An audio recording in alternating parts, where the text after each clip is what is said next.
Okay okay Srinivas గారు,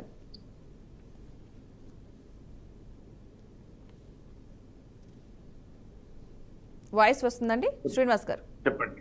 okay okay CM Revanth Reddy చేసిన వ్యాఖ్యలకు సంబంధించి, అంటే ఎస్పెషల్ ఫస్ట్ అయితే ప్రధాని మోదీని బీసీ కాదని చెప్పిన వ్యాఖ్యలకు సంబంధించి మీ అభిప్రాయం ఏంటి?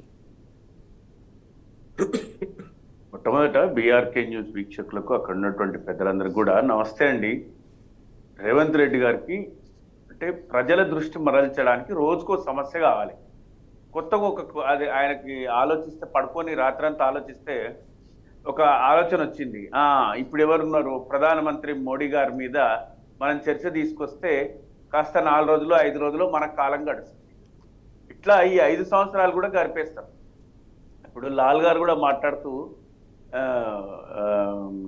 ఏంది ఖజానా ఖాళీ ఉంది, ఏవో మాటలు మాట్లాడింది. వీళ్ళు ఇట్లనే కాలయాపన, ప్రజల దృష్టి మరల్చడానికి, చేసిన తప్పులు సమర్థించుకోవడానికి, తప్పును ఒప్పుగా మార్చుకోవడానికి వాళ్ళు చేస్తున్నటువంటి ప్రయత్నంలో భాగంగానే ఈ కులాల ప్రధానమంత్రి గారికి ఆ కులం ఉంది, లేకపోతే ముఖ్యమంత్రి గారికి ఈ కులం ఉంది, ఇంకెవరికో ఏదో కులం ఉంది, ఈ కులాల ప్రస్తావన. ఒక సామాజిక వర్గం నుంచి ఒక వ్యక్తి ప్రధానియో లేకపోతే ముఖ్యమంత్రియో అయితే ఆ కులం మొత్తం బాగుపడిపోతుందా అనండి? 70 సంవత్సరాల గాంధీ ఫ్యామిలీ, కాంగ్రెస్ 60, అంటే జాతీయ ప్రభుత్వం 15 సంవత్సరాలు మినహాయిస్తే గాంధీ ఫ్యామిలీ మొత్తము పరిపాలన చేసింది. అంటే ప్రజల ఈ సమాజంలోని ఏ సామాజిక వర్గాన్ని పట్టించుకోలేదా? ఆంధ్రప్రదేశ్, ఉమ్మడి ఆంధ్రప్రదేశ్ 60 సంవత్సరాలలో రెడ్డి సామాజిక వర్గం ముఖ్యమంత్రులుగా కొనసాగిండు. అంటే రెడ్ల పేదలు లేరా? రెడ్లు మొత్తం ధనవంతులు అయిపోయినరా? ఏం ముచ్చటనండి ఇది? ఎక్కడికి దారి తీస్తుంది? ఇప్పుడు బీసీ గులగనన్న అంటే బీసీ ముఖ్యమంత్రి అంట. బీసీ వాడు ఒక్కడు ముఖ్యమంత్రి అయితే బీసీ వాళ్ళందరూ బాగుపడిపోతారా? సమాజంలో మిగతా కులాలందరినీ విస్మరిస్తారా? వాళ్ళు ఎస్సీ ఎస్టీ అగ్రవర్ణాలందరినీ విస్మరిస్తారా? సంక్షేమం కానీ లేకపోతే అభివృద్ధి కానీ ఒక సామాజిక వర్గానికి పరిమితం చేస్తారా? ఎక్కడికి తీసుకెళ్తుండ్రు? పనిచేయవయ్యా నాయన, నీకు మంచి అవకాశం వచ్చింది, యువకుని 20 ఏళ్ళు ముఖ్యమంత్రిగా ఉండండి. మీరు యువకులు అంటే సంపద సృష్టించడం, సంపద పెంచుకోవడం, సంపద సమీకరించుకోవడం వదిలేసి, ఇచ్చిన హామీలు నెరవేర్చుకోవడం వదిలేసి, రోజుకో కొత్త కుంపటి పెడతా, రోజుకో కొత్త పంచాయతీ తీసుకొస్తా, రోజుకో కొత్త మాట మాట్లాడతా. ఈ ప్రధానమంత్రి ముచ్చటెందుకు? అసలు అవసరం ఉందా ఏమన్నా? మీరే చెప్తుండ్రు, కాంగ్రెస్ పార్టీ పెద్దలే చెప్తుండ్రు. 94లో ఆ కులాన్ని గుజరాత్ లో మార్చినాం, 99లో కేంద్రంలో మార్చినాం. 94లో కాంగ్రెస్ బీజేపీ లేదు, 99లో బీజేపీ లేదు. ఇప్పుడు అంటే నరేంద్ర మోడీ గారు బీసీ అయిపోతే ఈ దేశంలో ఉన్న బీసీలు అందరూ మారిపోయినరా? లేకపోతే గుజరాత్ లో ఉన్న బీసీలు అందరూ మారిపోయినరా? ఏందో ఇది. ఈ రాజకీయ నాయకులు ఇది ఎటువైపు తీసుకెళ్లిపోతుండ్రో ఏమో తెలియట్లేదు. ఈ కులాల పేరిట కుంపటి పెట్టి రాజకీయ లబ్ధి పొందడం తప్ప అంతకు మించి ప్రజల కొనగూరే ప్రయోజనం ఏమీ లేదు.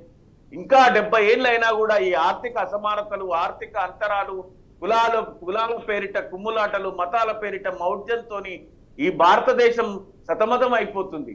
నిజంగా ధైర్యం ఉంటే ఏ రాష్ట్ర ముఖ్యమంత్రి అయినా, ఏ ప్రతిపక్ష నాయకుడైనా, ఏ ప్రధాని అయినా, ఈ దేశంలో ఉన్న వ్యక్తులు, మేము మేధావులమని చెప్పుకునేటువంటి వ్యక్తులు ఎవరైనా, ఈ దేశం ఆర్థిక ప్రాతిపదికన విభజన జరగాలి. పిల్లవాడు పాఠశాలకు వెళ్తే కులం అడగద్దు, వాని అప్లికేషన్ లో కులం ఉండొద్దు, మతం ఉండొద్దు. ఒక దశాబ్ద కాలం కనుక అట్లా పాటిస్తే అభివృద్ధి చెందిన దేశంగా భారతదేశం అవుతుంది. ఇది వదిలిపెట్టి మేధోమదనం చేయాల్సినటువంటి విషయం వదిలిపెట్టి స్వప్రయోజనాల కోసం, రాజకీయ ప్రయోజనాల కోసం, వ్యక్తిగత ప్రయోజనాల కోసం దృష్టి మరల్చడానికి, కాలం గడపడానికి పైన ప్రధానిని తిడతా, కింద కేసీఆర్ గారికి జీవించే హక్కు లేదా? ఇదేం మాట? కేసీఆర్ గారికి జీవించే హక్కు లేదు. ఏం జీవించే హక్కు లేదు? ఎందుకు జీవించే హక్కు లేదు? పాపం ఆయన చేసిన పాపం ఏముంది? సమర్థవంతమైనటువంటి నాయకత్వాన్ని ఈరోజు 29 రాష్ట్రాల సరసన అభివృద్ధి చెందిన రాష్ట్రంగా, అగ్ర రాష్ట్రాల సరసన ఉంచి ఐటీ ఉత్పత్తులు, లేకపోతే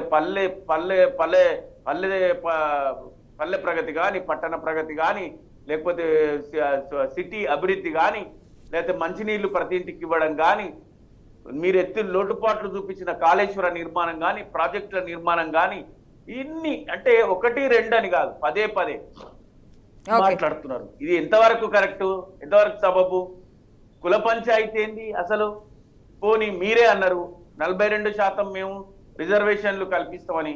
మీరు చేసిన కులగణన మీరే తప్పని మీరే తెలుసుకున్నారు. ఓకే. మీరు మీ పార్టీ అధికారికంగా ఎన్నికైనటువంటి చట్టసభలకు ఎన్నికైనటువంటి మీ పార్టీ నాయకులే దాన్ని తప్పుల తడక అని ఓకే శ్రీనివాస్ గారు.